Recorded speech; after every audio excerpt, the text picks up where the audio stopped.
Well, ladies and gentlemen, it's that time again. And welcome to a new year of the Jesse T Show. From some undisclosed location, here he is, Jesse T.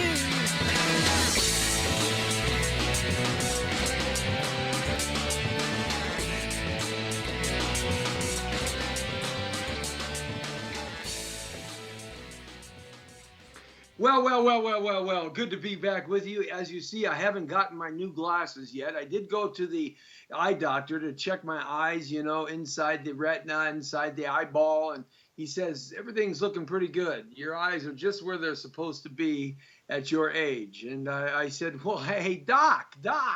Yeah, I after being in here with you, I could finally see. He said, well, you couldn't see when you came in? I said, no. I said, man, I thought you had long brown hair down to your butt, and my doctor's bald. So I guess he did something to my eyes and made them work a little bit better, but I got to get glasses still. So now I've got to go back to the eye doctor and get glasses. Yes, you have an eye doctor that's like the inside eye doctor that checks your eyeball and does all those nerve checks. And then you have the outside eye doctor that gives you the cool looking glasses and stuff, right? So I don't know why there just can't be one kind of doctor to go to. Why can't you just have one doctor? Why do you have to have like 6 doctors just to check your eyes? Anyhow, I got to go back to the eye doctor, and I got to get my new glasses, and so that's what I'm going to be doing here. So until then, I'm still using the Sherlock Holmes glass piece. This glass piece, there's really something to be said about this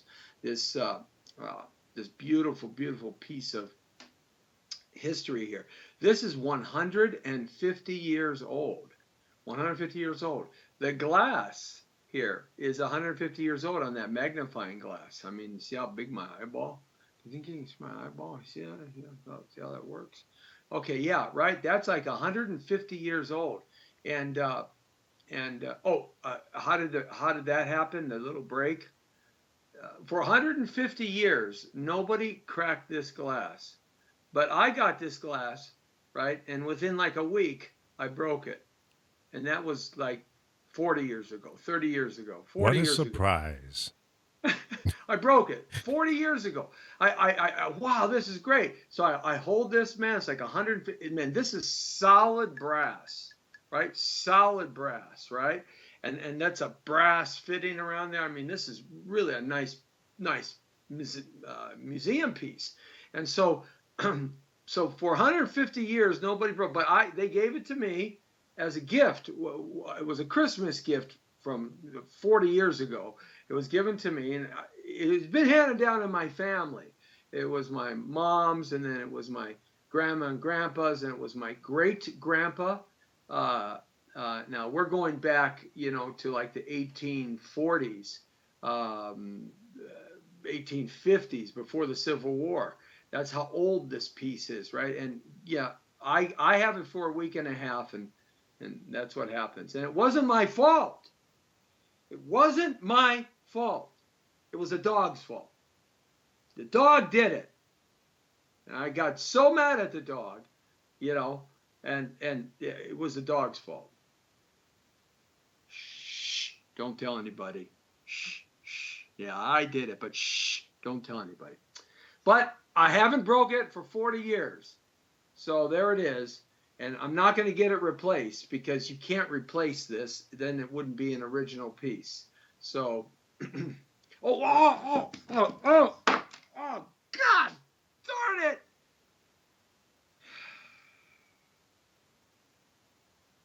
I don't know what to make of things. What a year to kick off. What a year we ended, 2016, 2017. We are back on the air and everywhere. We are live, baby. That's right. From the community to the world. It's the Jesse T Show right here on Facebook.com/Jesse Terrero. And we're back up and rolling with the powerofvoices.com. We missed being live. We played the best of shows for the last couple of weeks. So we're back here live, red hot and rolling at www thepowerofvoices.com. Also, the facebook.com/The Power of Voices, as well as YouTube Live, The Power of Voices. And we're broadcasting on Instagram Live as well. And I'm going to be hooking that up right now because I just didn't get to it before the show started. So Instagram Live. So I'm going to hook that up right now. We're going to be doing that and building that Instagram audience, as well as many other social networking sites. You can catch all the great shows by downloading the free app for the Power of Voices for your Apple or your Android, your Samsung. Can't wait for the Samsung Galaxy 8 to come out. Oh my goodness, I'm reading so many great things about that phone. I can't wait for it to come out. It's bigger, a little bit bigger than the iPhone or the i8 or whatever they call it. And it's got a wraparound screen. Yeah, you'll be able to do 3D technology in there and everything. And so I will be upgrading as well. But nevertheless, so we're going to hook up here to Instagram Live. So for those of you who are Instagram fanatics, that seems to be the big one now, is Instagram Live. We are at Instagram Live at Jesse Torero. So we're going to do that right now. I'm going to hook that up. That's pretty easy to do. And I like Instagram because it caters to a whole different audience, quite honestly. It caters to the younger audience. The millennials are using Instagram now. They're the ones that have gravitated from Facebook to Instagram. And Instagram is basically putting Snapchat out of business. Snapchat is losing lots of viewers now because what Instagram is doing is they copied everything that Snapchat did, and they have something called Insta Chat, and they are now stealing the viewers and participants in the Snapchat world. So we're not going to be using too much Snapchat here anymore. Maybe once in a while we're using InstaChat and Instagram Live. So now we're going live here on Instagram. So let's get that going. Let's set that up right here. And so we'll give our Instagram viewers a different angle and a different look. There we go. All right. So that's up and rolling for our Instagram viewers at Instagram Live at Jesse Torero. All right, so start chiming in right now to the Jesse T Show every Monday through Friday from 5 to 6. We're doing controversies, we're doing conspiracies, talking hard news. Sometimes we'll be covering some great news events this year in 2017, great athletic events, entertainment events as well. And we're going to also be doing lots of stuff in the music business this year. We got some things ready to go there as well. And, of course, the real estate show every Wednesday at 5 o'clock here, and the real estate and loan show every Wednesday, and I Got a Job for You. So we're going to be doing lots of great and cool stuff. Now, always remember this phone number because we invite you to call now that we're back up and rolling and we're live connected back to the studio at thepowerofvoices.com with the great Lee Michaels at hand, guiding our direction there in the studio, and the beautiful voice he has. Thank you very much, Lee, for the fine introduction that you always give so perfectly. Well, hey, man, that's Lee Baby Michaels right there. And he's able now to, of course, chime in anybody's phone call on our talk lines, which are 424-227-9461. 424-227-9461. So you can chime in either on facebook.com/Jesse Torero, or you can chime in on Instagram Live and also give us a call at 424-227-9461. You just want to say, hey, what's up? Going to be a great year for you. I got a question for you this year. This week, what different things are you going to do in 2017 that is going to make your life more successful in every avenue? What are the different things, a couple of different things, or one thing that you're going to change? Because the first step to change is taking the first step. So we sure like to share that out and see, some of the great things people are going to be doing here in 2017 to make their year of 2017 better than 2016. Got to get out the old glass here and see. Okay, saying hi to official Crystal Santos join. Hey, official Crystal Santos. Crystal Santos, man. What a terrific actress she is. Look her up on IMDb. Crystal Santos. Look her up on Google search. She is a beautiful woman, a very talented actress. She was very busy last year. I believe she did half a dozen movies and getting up into those starring roles as well.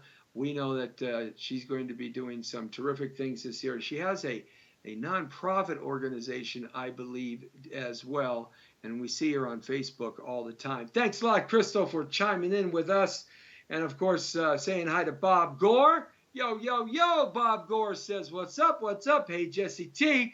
That's me, Jesse T, and you're in the Jesse T Show every Monday through Friday from 5 to 6 as you enter the world. Boom! According to Torero. Yes, my heart does beat to its own rhythm. The world moves in triangles, I move in circles.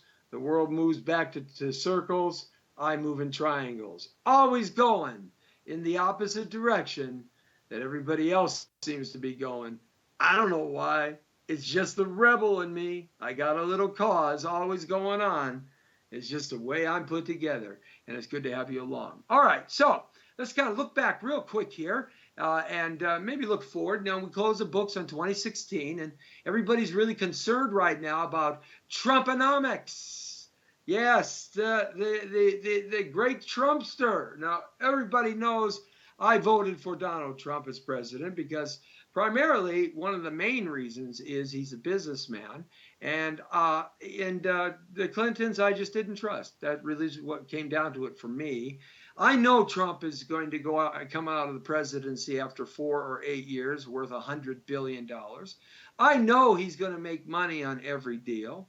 I know he's going to make deals all around the world now, and he's going to have the backing of the United States government and the United States public behind him. I know all of this is going to take place. That's accepted to me, and he's going to do great things.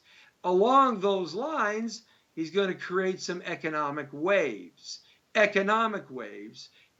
he's going to have to learn fast on the job about how to be a politician and a statesman. He's got some good people that have surrounded him, around him, and will help him do that, and we, the public, will keep him shipshape, I'm sure. But I know for one thing, the man's going to be very wealthy. Now, let's look at this. The Clintons left the White House, and according to Mrs. Clinton, they were completely broke. I think they had maybe $300,000 to their name, or they were in the hole. And now they're worth $200 million.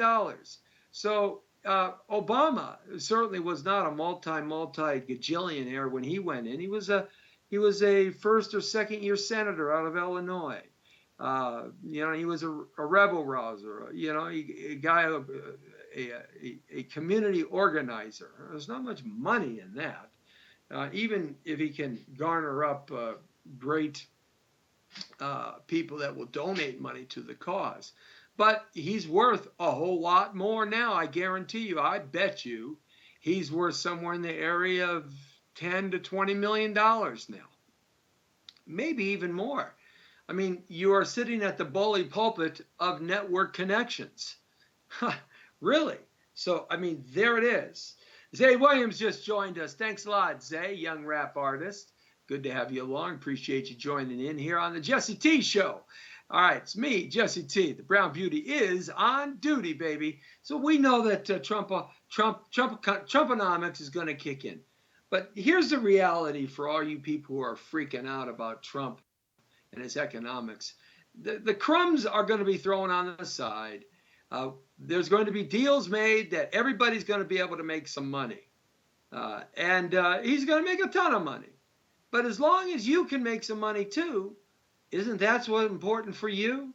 Because money improves your station in life. No matter what they say, you don't have to have money to be happy. Well, I'm here to tell you, I'd rather be miserable, rich, wealthy, and elite than happily poor, living in a cardboard box, eating out of dumpsters. So, I mean, really, that's a nice, wonderful ideology. But the reality is, you need some money, honey. It's just that simple. So if money improves in your pocket, then why not? That's what America is about. It is a business. It is always has been a business. It will always be a business. Don't stray from that. Do you think that George Washington and Ben Franklin and Thomas Jefferson weren't wealthy businessmen? All the people that signed the Declaration of Independence, John Hancock, don't you think they weren't wealthy? And they were businessmen? They were. They were first generation born Americans. Okay? And they were wealthy, most of them in land. Okay? So it's always been a business for the big guy.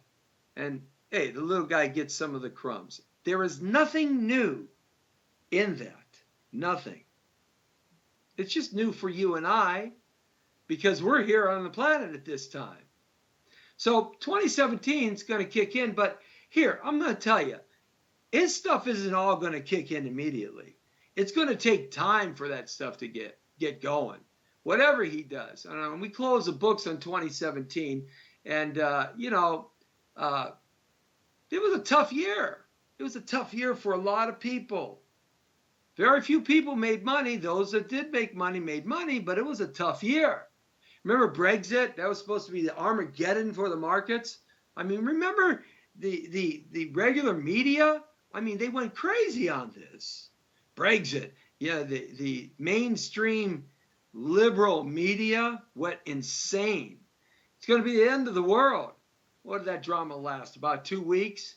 Then the markets kind of just gobbled it up and digested it, and now we're like what 13 points at the end of the day today from a 20,000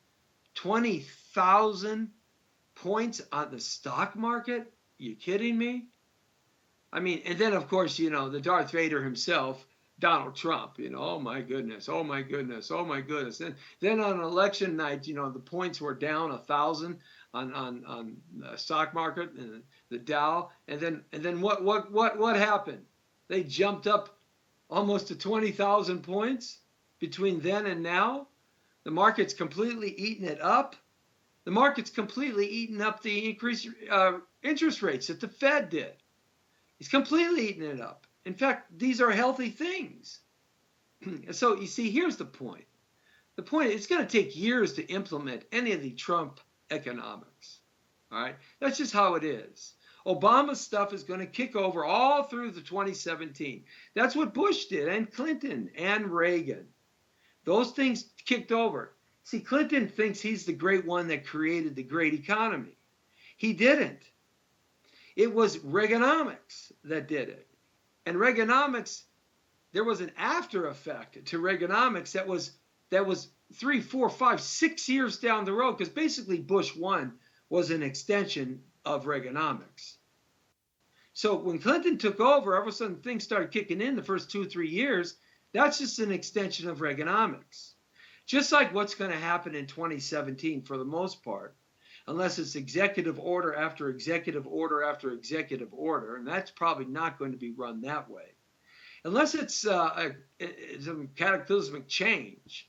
Obamacare and Obama products and Obama ideas and Obama strategies are going to just lay in there for the next year. I mean, the new Congress isn't even going to be able to pass bills to vote on until summer.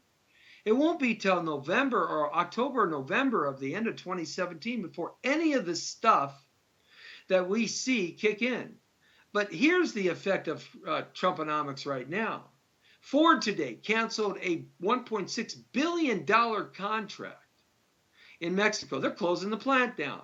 They're bringing those 700 plus jobs back to Michigan, back to the United States. Okay? And that was a direct relationship to the Trumponomics idea of cutting taxes way down. Because now all of a sudden companies can make products, pay the wages, but have a tax break that offsets it and makes it worthwhile and gives them a yield, a profit. I mean, look at GM just got blasted by Trump on Twitter. Everybody complains about Twitter. That's the way people communicate now. Twitter, Instagram chat, Snapchat, Facebook Live, Messenger. This is the way people communicate. This is how it's done. Hey, look at Teddy Roosevelt used newspapers from the Hearst Corporation. FDR used the radio. JFK used the TV. And Trump is now using the internet. So that's just the way it is. See, guys, nothing is new. It's just all rehashed. When you understand history, nothing is new.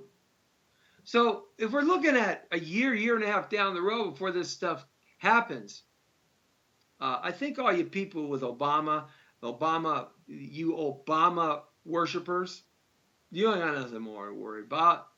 It's going to all be in here. They're going to do some stuff. They're going to eliminate Obamacare, but they're going to keep a whole bunch of it because there's some actually good things in there. I've never argued the point that it was all bad, but they're going to get rid of the bad and only keep the good and improve on the good. Okay? And then Trump is going to stamp it Trumpocare.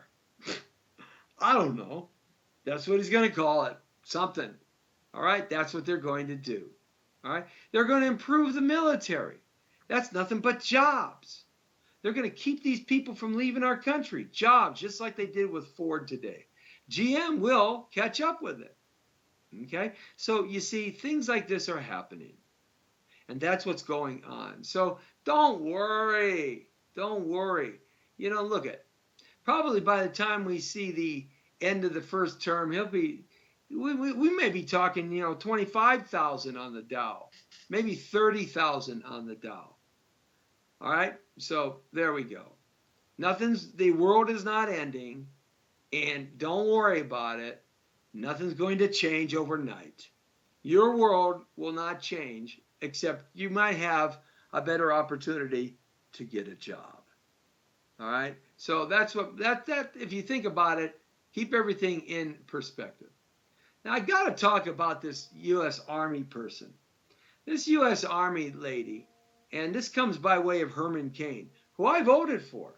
I liked Herman Cain when he ran. You know, the Pizza King.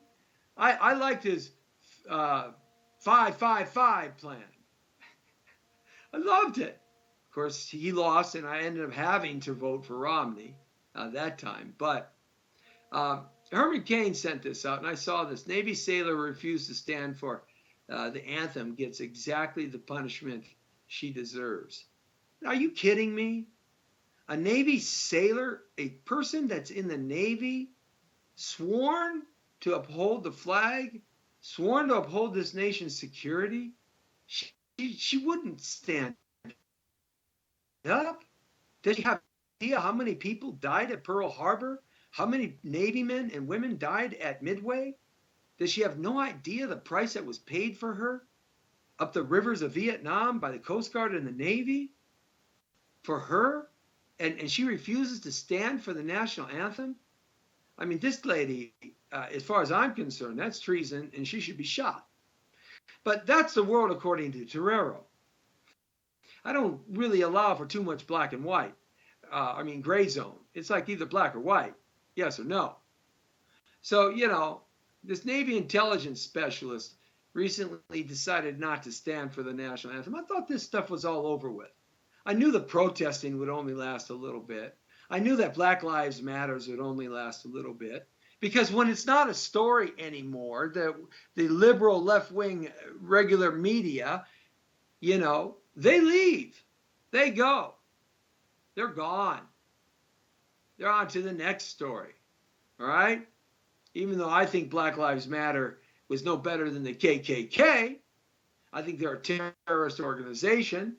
And I read what terrorism is. I straight out of the encyclopedia and the dictionary, and they fit it perfectly. So this petty officer, second class Janae Irvin, was promptly stripped of her security clearance, assigned to a menial labor for a few days, that's cleaning the latrines, then shown the exit hatch. Absolutely. Absolutely. She should have been, and she got a discharge, a dishonorable discharge, and she should get it. It's terrible. It's just terrible. And she was on Pearl Harbor. That's where her base was. That means every day she goes back by the Arizona Memorial, where over 2,000 men died in that crypt when the battleship Arizona turned over. I mean, do you have no shame? And she says, oh, she wanted to bring this thing to the Black Lives agenda. Please, get over it. Nothing's bothering me more now than hearing a bunch of whining crybaby African Americans. It just bothers me. It bothers me to the point that I turn the TV off. I don't want anyone to see it or hear it. But this bothered me so much that she's serving. She swore. She knew what she was doing. And she said, I just didn't want to stand at that moment. I can't stand for this song knowing that the song isn't for me being black. What do you mean? Do you have no concept of the song? Really? Are you being persuaded by those left-wing liberal Nazi nutheads of Black Lives Matters, those terrorists that have denounced the song? I did a whole show on the national anthem and Francis Scott Key, okay, and how that song came to be. It had nothing to do for black people, and it had nothing to do for white people. It had nothing to do for any people. It had something to do for the United States of America, the public, everybody. That's what it had something to do for. But people isolate like you, Irvin. You isolate yourselves. Unbelievable. I can't stand for this song knowing that the song isn't for me being black. Oh, okay. It has something to do for everybody. That's what the song talks about.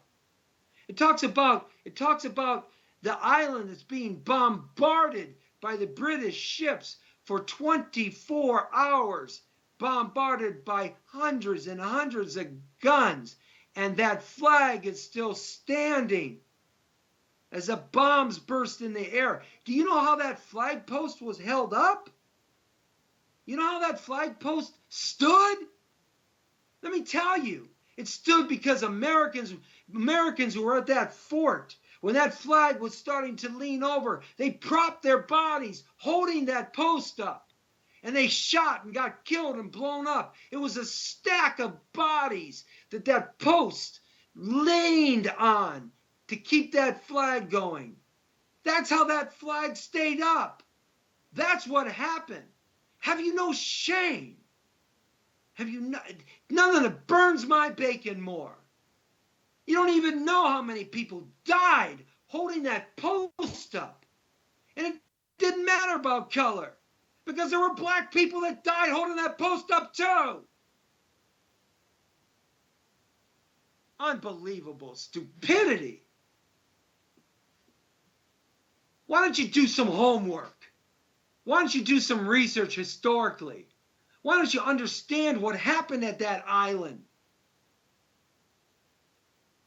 Why don't you understand what happened if they would have gotten past that island? The British, they would have went right up the Potomac. Unbelievable. People, before you open your big, stupid mouth and show everybody how insanely dumb you are, do some homework. Do some homework. To be honest, I never really thought about my flag entire life. I had no reason. It's just a flag. No, it's not just a flag. People died. Iwo Jima died. World War I died. In the trenches of France died. Civil War. Almost 1 million men and women died. And part of that dying was to emancipate slavery, to get rid of it. It was the Democrats that created Jim Crow. Do your history. It was the Democrats that created Jim Crow. Abraham Lincoln signed the proclamation. That's why so many African Americans moved north for good jobs, for a new life. Down in the South, they had Jim Crow. They had to send in the Union Army back into the South to defend the Emancipation Proclamation that Abraham Lincoln did. And when he was assassinated, Jim Crow went amok. Please, get your facts straight. So anyhow, after she did this stupid nincompoop idiocracy, I'm really trying not to use the words I want to use. Irving was read her rights before being given a warning about potentially compromising her security clearance, one that she needed for both civilian and military jobs. Within 24 hours, she was stripped of her clearance and escorted out of her secure workspace. Good riddance to bad meat. I had a friend of mine that she used to say that. Good riddance to bad meat. The Navy has decided to punish me for defending the Constitution and has taken away my equipment. I need to do my naval job. Yeah, right. Your naval job is to keep your big fat mouth shut and stand up and stay attention. Because what you're honoring is you're honoring all those men and women who died before you to give you the right to live in liberty in this country. We have bastardized because of the low-life, ambulance-chasing, no-good, two-bit, backstabbing attorneys deciding and arguing what is. Remember Clinton? What is. I mean, really? Really? Really? The hypocrisy of it all. Disgusting. Disgusting. So anyway, as we roll along here on the Jesse T Show, it's good to have you along. And we had a great Christmas, a great holiday, great New Year's here. It was weird not having the Rose Bowl and the Rose Bowl parade and the Rose Bowl game on January 1st. That was really weird. But it was, I guess that's the way I had to do it because the first, they got Monday off. So I guess that's kind of what had to happen in that respect. But it was really weird. It kind of threw me off completely in so many ways. Frankly, I had to look like 3 times today. What's the day today? What's the day today? It's crazy. How those oddities can throw your day off. So hopefully you had a good weekend, and you had a good celebration, kicking out 16 and bringing in 17. So in terms of things that are going on, I want to talk about a couple other stuff here as we're on the Jesse T Show. Straight on the point, the world according to Torero. There's a couple other things here that I think are interesting. So let me bring this up here. I'd save some of these things that I wanted to talk about here. 424-227-9461. You got an opinion about something? Love to hear it. Hey, Congress, you are so wrong. This Republican Congress is Donald Trump talked about cleaning the swamp, draining the swamp. So we wake up this morning and we find out that Congress wants to get rid of one of its checks and balances. That's an outside panel that was created to make sure that Congress doesn't break the law and rip us off. Well, they want to get rid of that. How dare they? Stupid Republicans? How dare you? You know, we're talking about cleaning the swamp, man, draining the swamp. I mean, Trump came right out against it immediately. He was like, yeah, you kidding me? He was Twittering and the whole 9 yards. So Congress has just decided that they want to, you know, that they want to get rid of it, and they want to be able to just, you know, police their own. Really? That's like putting the wolf in the hen house. Are you kidding me? We got to get on our congressmen, and you see, this is what I can't stand. This is what I can't stand about Washington, D.C. Republicans, Democrats, they're all cut from the same bush, especially if they're lifelong politicians. This is why, one of the reasons why I voted for Trump is because he's not a lifelong politician. You actually have to go out and earn a living to make some money and lose and make and lose and make. He's a businessman. But in a closed-door meeting Monday night, House Republicans unexpectedly voted to all but destroy an independent ethics group that investigates them for wrongdoing. The move immediately drew intense criticism from Democrats and watchdog organizations, which portrayed the vote as a betrayal of the incoming Republican president's campaign vow to drain the swamp, and I agree. How dare they? How dare they do that? Are you kidding? You gotta be kidding me. I mean, and they did it. And for that, that's why I cannot stand lifelong politicians. Because simply, folks, they just don't care about you. They don't care about you. Marianne just joined. Hey, Marianne, what's going on? They just don't care about you. Okay?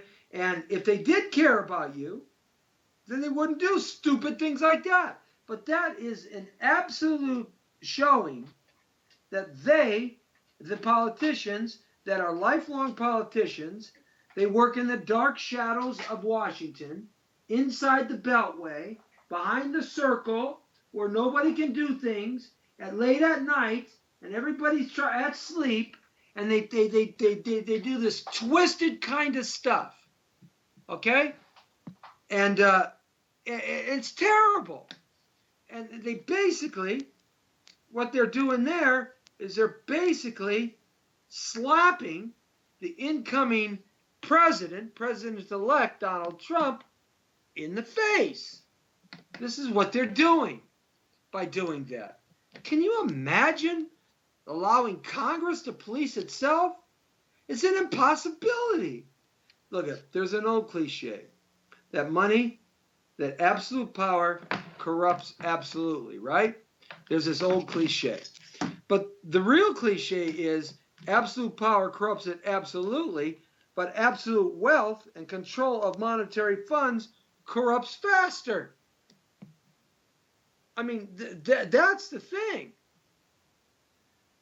And it's terrible that Congress has the balls to do that. But you see, this is the disdain that they have for you and me, folks. That your representative, your elected representatives, right? They know that you're not going to do a damn thing about it. That's what Congress knows. They know that you got no heart. They know that you're not going to do nothing. Well, you know something? I'm going to do something. I'm going to call all Republican congressmen, and I'm going to tell them, you dirty rat bastards. Democrats too. How dare you get rid of that? So, but they did it, and Trump said, with all that Congress has to work on, do they really have to make the weakening of the independent ethic watchdog as unfair as it is? No one likes it, but do they have to weaken it? Wrong move. Congress can't stand you guys. I mean, you're doing this, it's terrible. I mean, it's just a terrible, terrible, and you do it in dead of night behind closed doors. I brought this up to our local congressman, Tony Cardenas, these types of things. He couldn't answer the question. I put him on the spot. He used to be my pal, and I put him on the spot. I grilled him one night in front of a whole bunch of people. And, he's not my pal anymore. He couldn't answer the questions. That's the thing. He could not answer the questions because they don't have any answers. So we got to get on our congressmen, both Republicans and Democrats. And we got to tell them, look at, man, you got to do what you can't, you got to stop that. They already kicked it in, though. It's already been done. So we got to get them off that. Can't stand White House, can't stand Washington, D.C., and lifelong politicians. I can't stand it. I decided, I was running for Los Angeles Council, the Council District 7. And I decided that I'm not going to do it. And I withdrew my name. And the reason why I did is because I realized one thing towards the end of last year when I had to make this final decision, that what's going to happen to me is I'm going to get on the horseshoe in downtown city Los Angeles. I'm going to be a politician. I'm going to be one of the very few Republican conservatives there, that's for sure. But I'm going to stand up and I'm going to point the fingers at all those other people, all the other 14 city councilmen. I'm going to make people just hate my guts. I'm going to call them out. I'm going to call them all out. Because I know all their background stories. I know all of them. I'm going to call them all out because I don't care. I don't care. I'm going to call you out. You're ripping off the public. I'm going to call you out when I think you're a coward and you won't vote the right way. So consequently, what would happen, folks, is I would get nothing done for my constituency. Nothing would get done because they would all gang up against me. And that's what would happen. Porsa 34 joined. Thanks a lot, Porsa. 34 joined. Appreciate that. That's what would happen. And so I decided, I'm not going to do that. I'm just not going to do that. I'm going to fight him from the outside. That's where I do better, like a guerrilla fighter. And I'm going to attack him that way than any other way. I posted up a terrific video. If you've ever seen the movie by Patton that George C. Scott was in, great actor. He plays the General George Patton.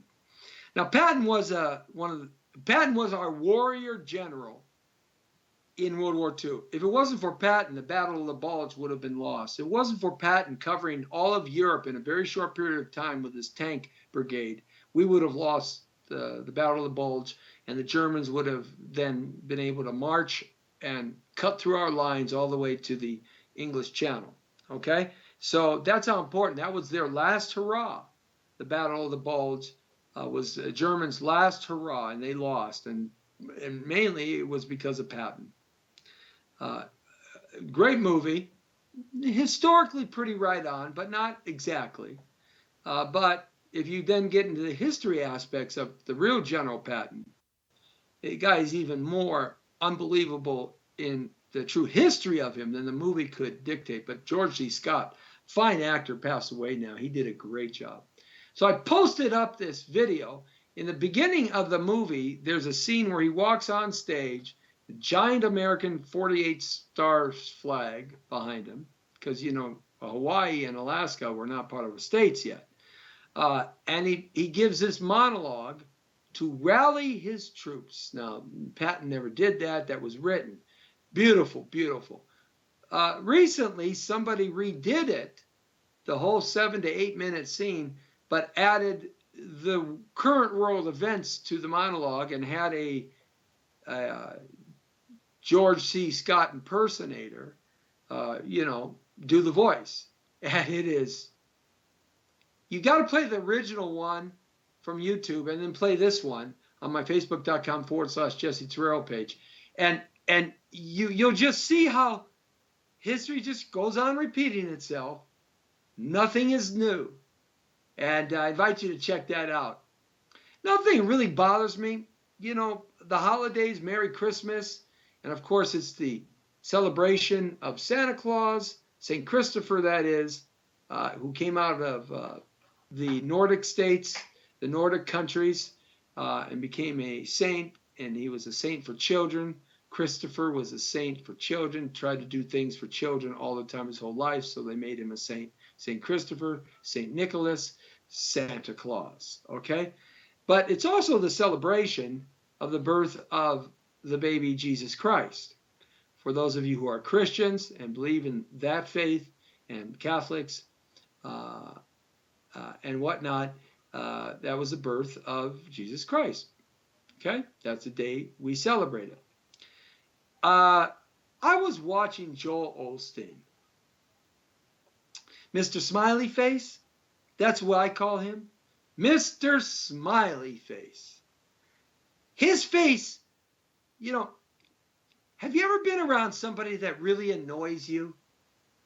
And it's just something that they do all the time. They just annoy you. Maybe if you've been in a long marriage, that thing that your guy does annoys you. Or that thing that your girl does annoys you. Or maybe someone at work, or it's just something that people do that is annoying. Well, I call this guy, this Joel Osteen guy, from day one, Mr. Smiley Face. And honestly, guys, if I could go in and just give him a right cross into the nose and bust his nose and break those smiley teeth, I really feel good about it. You know why? Because that smirk that he has in the Houston Astrodome, or wherever the hell he's at, that smirk that he has, that smile that he has, pisses me off. It drives me insane. Mr. Smiley Face. I'd love to meet that guy. He reminds me of what the terrific showman Freddie Blassie, who was a wrestler way back in the 1950s and before, and he became an infamous manager. And he was known as the classy Freddie Blassie, and he used to say, "What are you gonna be, a pencil neck geek?" That's what Smiley Face reminds me of. I could just see Freddie Blassie saying, "What are you talking about, you pencil neck geek?" Right?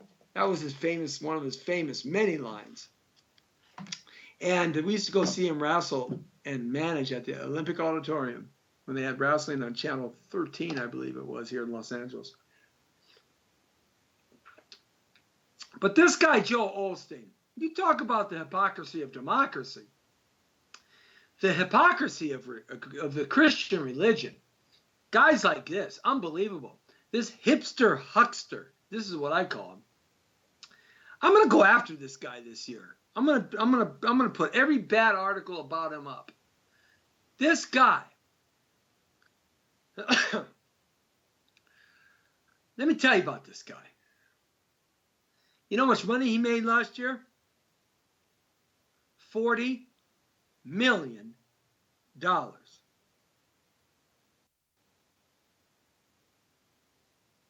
going to say that again.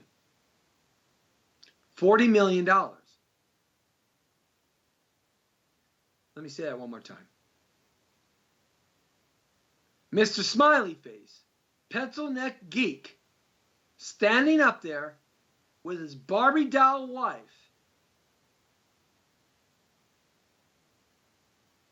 made $40 million.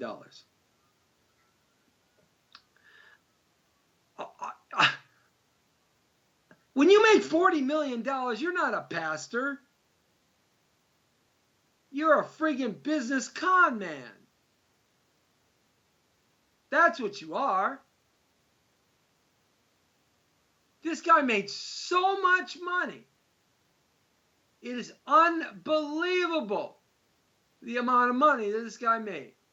There are people that pay to come in the front door of that auditorium, just like a ticket, going to a concert, They pass the plate around 3 times. And people give up their last few change.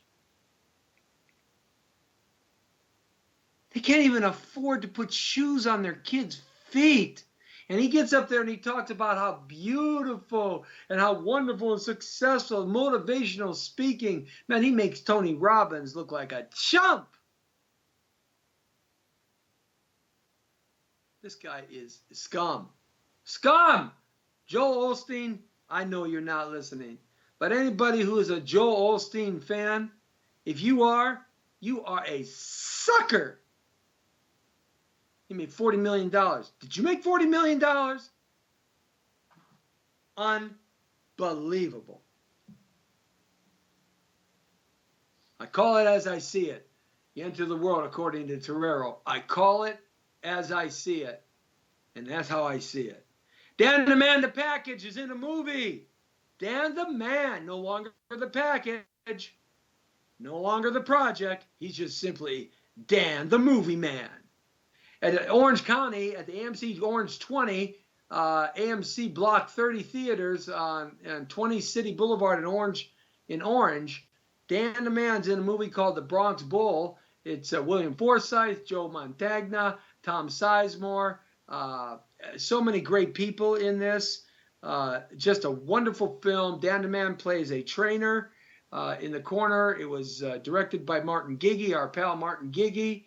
And just terrific. I want you to go see Dan the Man and support him in a movie that he did called The Bronx Bull.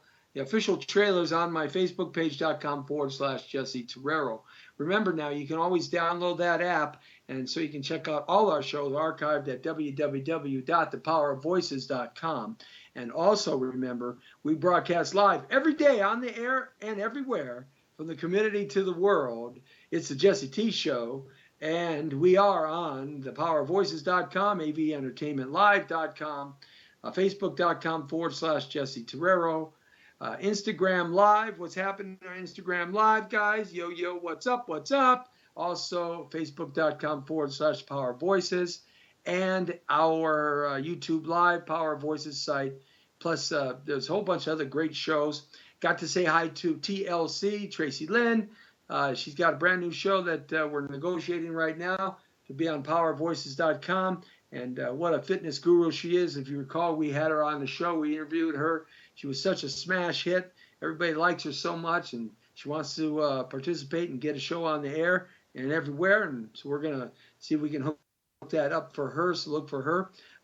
This January 7th on Saturday, she and I are going to be out at the convention center for one of the largest fitness athletic conventions in the year. There's two big ones. One is the Olympia, and one is this fitness show. And apparently there's going to be some contests and things there. It's huge, super well known in those arenas. And we invite you to come out there. We'll be broadcasting live from that as well. Ruben Soto, we're going to be talking with LA's muralist. He paints some of the greatest stuff. Don't know if you've seen the mural under Sunset Boulevard on the way to Echo Park on Glendale Avenue. You got to check that one out. It is absolutely stunning. Ruben Soto is going to be on, and we're going to have him on hopefully later on in the week on Friday as we have some fun here. Tomorrow is Real Estate Wednesday and Real Estate and Loan Wednesday, as well as I got a job for you. Squaring down some great jobs for you this year as we kick off 2017. Certainly like you to kick off right and in style. Now, one last thing I want to talk about, and this is going to send me into orbit. I'm going to tell you right now. Beginning on January 1st, prostitution by minors will be legal in California. Yes, beginning on January 1st, prostitution by minors will be legal in California. You voted for this, California citizens. You bunch of nincompoops. You bunch of boob heads. You voted for this.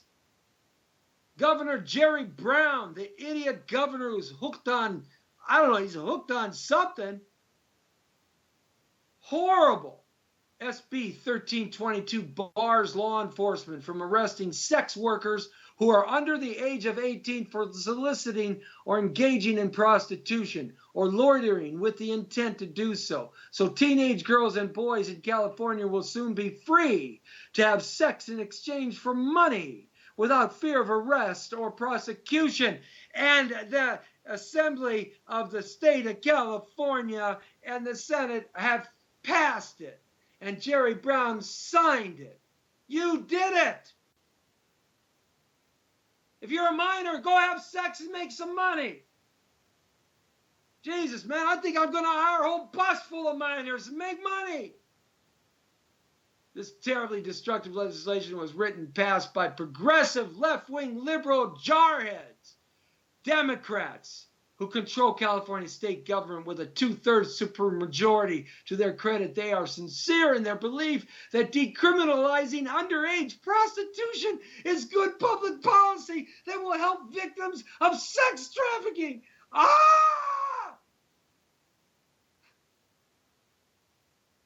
Unfortunately, the reality is that the legalization of underage prostitution suffers from the fatal defect endemic to progressive left policy-making, left-wing lying, left-wing liberal nuthead jarheads that control the regular mainstream media. It ignores the experience, common sense, and most of all, human nature and the darker side. I've been fighting human trafficking for 10 years. Coalition Against Human Trafficking, I'm the director of it. I've been fighting it for 10 years. This is horrible. You know that only 3% of the people found that are underage are ever found that get involved in human trafficking and sex business? You know, 97% are dead in 5 years or less. You know how they get raped, robbed, beat up, drugged? Are you kidding me? Now, pimping and pandering is fair game with minorities in California. I'm going to talk about more of this week. Oh, that's it for me. Someone needs a boot up their ass.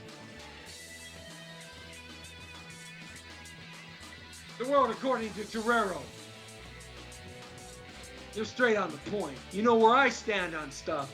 This is the Jesse T Show. Hey, we're on live at 5 to 6 every day of the week, Monday through Friday. 2017, we're kicking off right. I'm going to look for someone to put a boot up their ass on this one. You bet. I got lots of things to cover. Hey, man, what can I say? It's me, Jesse T. The Brown Beauty is off duty, baby.